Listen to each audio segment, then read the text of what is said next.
Like کریں، subscribe کیجیے، bell icon کو دبائیں تاکہ ہماری ویڈیو سب سے پہلے آپ کے پاس پہنچ سکے۔ میں نے قرآن مقدس کی بڑی مشہور و معروف آیہ کریمہ کے ایک حصے کی تلاوت کی ہے، جس میں میرا اللہ ارشاد فرماتا ہے، یا ایھا الذین آمنوا ادخلوا فی السلم کافہ، اے ایمان والو اسلام میں پورے داخل ہو جاؤ۔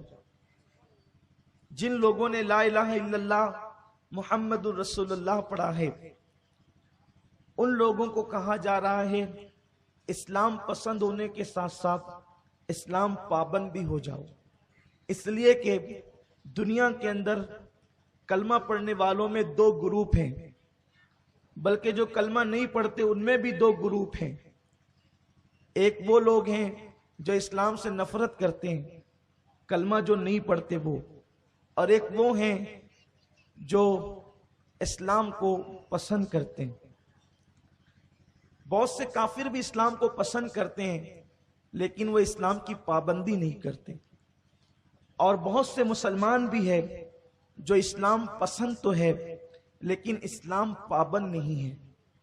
اسلام پسند کا مطلب یہ ہے کہ وہ کہیں گے کہ اسلام ہمارا مذہب ہے، وہ کہیں گے کہ قرآن سچا ہے، قرآن کی تعلیمات حق ہے، یعنی یہ ساری چیزیں وہ کہیں گے، لیکن جب عمل کرنے کی بات آئے گی تو وہ وہاں کمزور ثابت ہوں گے۔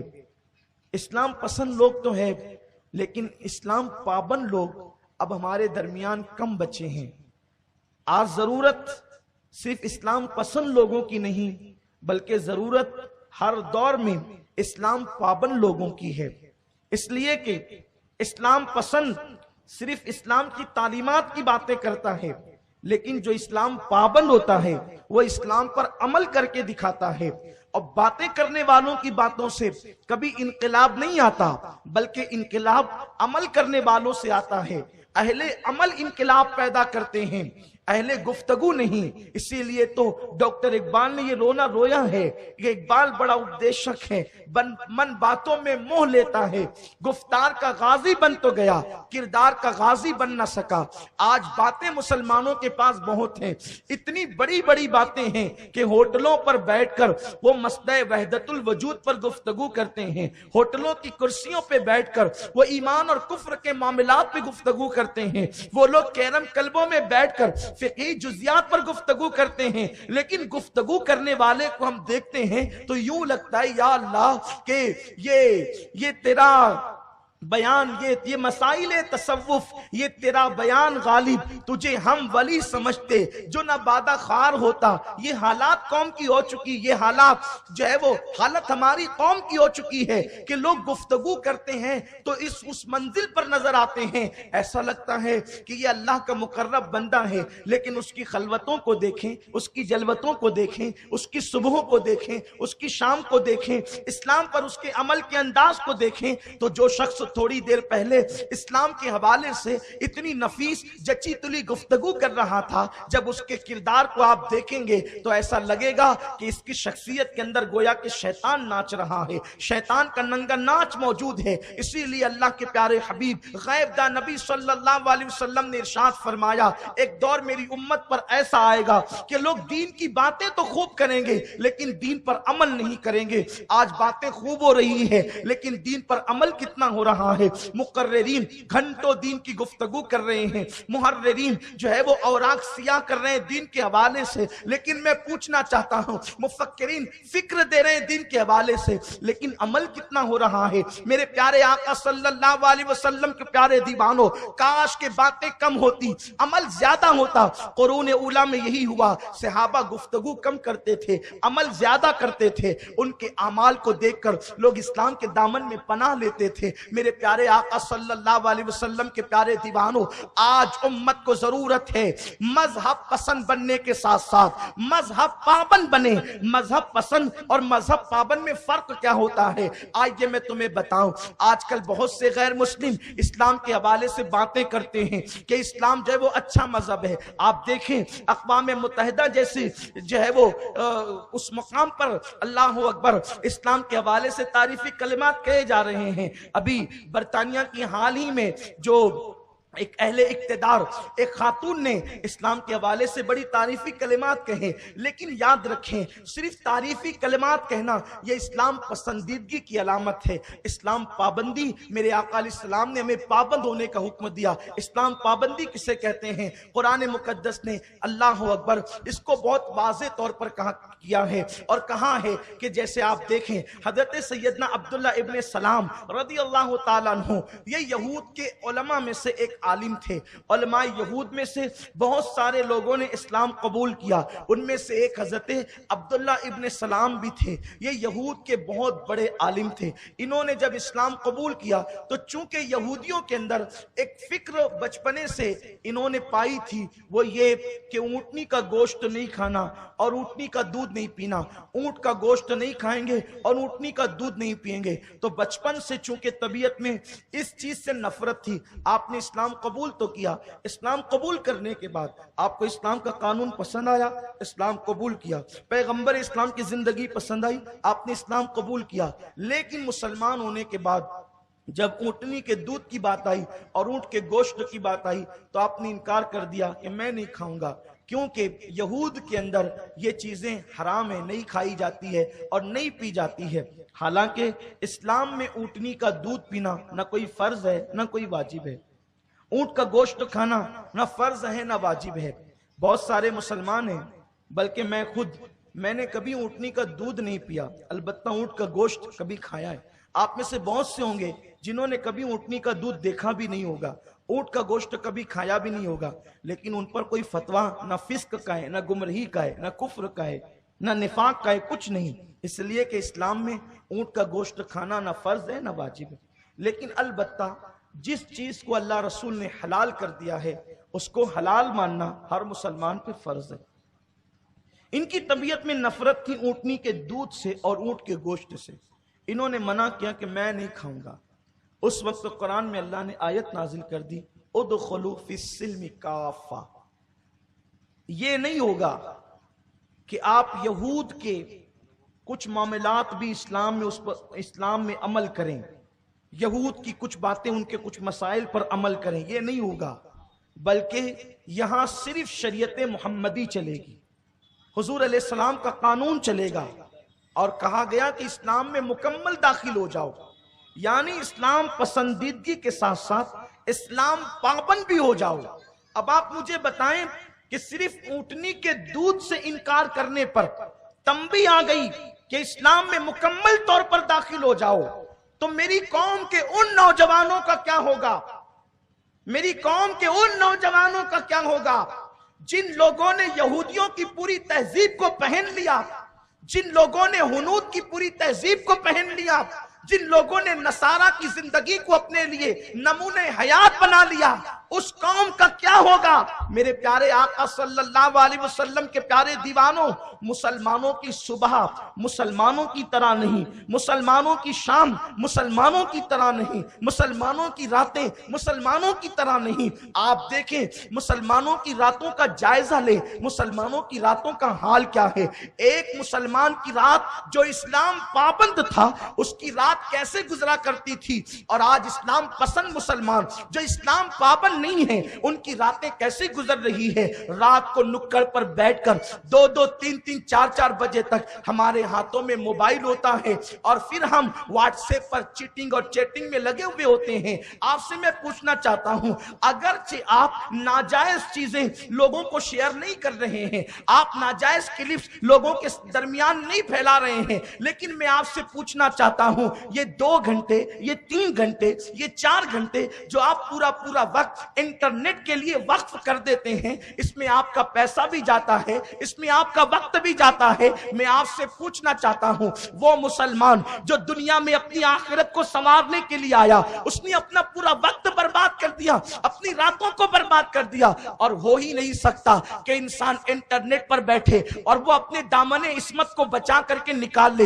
الا ماشاءاللہ آج کل کے نوجوان 4-6 لوگ مل کر کے جو ہے وہ اللہ اکبر وائی فائی خرید لیتے ہیں, اس کا کنیکشن لیتے ہیں اور رات رات بھر بیٹھے رہتے ہیں. میرے پیارے آقا صلی اللہ علیہ وسلم کے پیارے دیوانوں, اپنی راتوں کو انٹرنیٹ کی رنگینیوں سے رنگین کرنے والوں, ذرا اس رات کا بھی تو تصور کرو جسے قبر کی رات کہتے ہیں. آج ہمارا حال یہ ہے کہ بغیر تکیے کے ہمیں نیند نہیں آتی. اگر پاور بند ہو جائے تو کمرے میں بے چین اور بے قرار ہو جاتے ہیں. او بغیر تکیے کے کروٹ بدلنے والوں, بغیر تکیے کے نیند نہیں آتی. لیکن قبر کی رات وہ بھیانک رات ہے جہاں تو تکیہ نام کی کوئی چیز ہی نہیں ہے, جہاں تو مٹی کا, اللہ اکبر, مٹی ہی مٹی ہے, اوپر نیچے آگے پیچھے دائیں بائیں, اور منو مٹی کے نیچے انسان دبا ہوتا ہے. میرے اور آپ کے آقا غیب دا نبی صلی اللہ علیہ وسلم نے فرمایا قبر اندھیرے کا گھر ہے, قبر تاریکی کا گھر ہے. اللہ اکبر, قبر کے اندر اندھیرا اتنا ہے کہ ایک ہاتھ کو دوسرا ہاتھ سجائی نہیں دیتا. اللہ اکبر, انسان کو سفید کفن پہنا کر قبر کے اندر لٹایا جاتا ہے. لیکن میرے آقا علیہ السلام کے دیوانوں, میری قوم کے جوانوں, اپنے وقت کو گانے کی نظر کرنے والوں, اپنے وقت کو واٹس ایپ کی نظر کرنے والوں, ذرا سوچو تو صحیح, واٹس ایپ کے نشے میں تم کتنے ڈوب گئے ہو.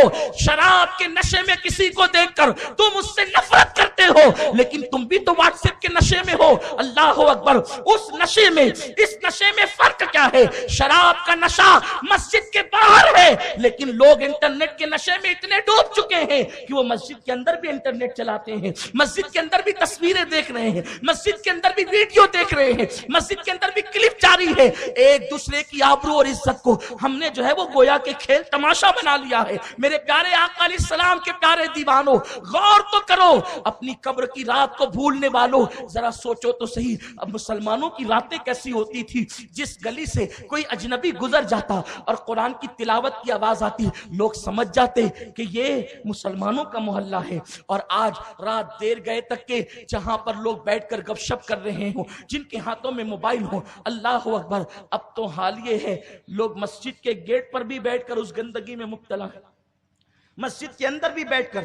ضرورت ہے, ضرورت کو ضرورت کے مطابق استعمال کرو, حاجت کو حاجت کے مطابق استعمال کرو. اس کا نشہ جو مسلمان نوجوانوں پہ چڑھ گیا ہے, العیاذ باللہ, اب تو باضابطہ اس میں زنا کے مناظر دیکھے جاتے ہیں, لڑکیوں کے ساتھ اس پر تعلقات قائم کیے جاتے ہیں. میرے آقا صلی اللہ علیہ وسلم کے دیوانوں, میں اکثر اپنے نوجوانوں کو کہتا ہوں, کسی لڑکی سے گفتگو کرنے سے پہلے, ناجائز و حرام گفتگو سے پہلے, ذرا اپنی بہن کا تصور بھی کر لیا کر. گھر میں جو بہن چھوڑ کر آئے ہو, ذرا اس کا خیال بھی کر لیا کرو. آج طرح طرح کے گناہ قوم مسلم کے اندر جنم لے چکے ہیں. آئیے, مجھے بڑی حسین ایک نوجوان کی رات یاد آتی. کل تک مسلمانوں کی راتیں کیسی تھی اور آج ہماری راتیں کیسی. اگر کوئی اللہ کے لیے جگتا ہے تو بات الگ ہے. میرے پیارے آقا صلی اللہ علیہ وسلم کے دیوانوں, نیند نہیں آتی تو لوگ تسبیح لے کر نہیں بیٹھتے, لوگ قرآن کی تلاوت لے کر کے نہیں بیٹھتے. نیند نہیں آتی تو لوگ ناولیں لے کر, فلمیں لے کر, ڈرامے لے کر بیٹھتے ہیں. باضابطہ طور پر ہنسنے ہنسانے کا انتظام ہوتا ہے. جھوٹ بول کر کے ہنسنے ہنسانے والوں, ذرا قبر کے رونے کو بھی یاد کرو.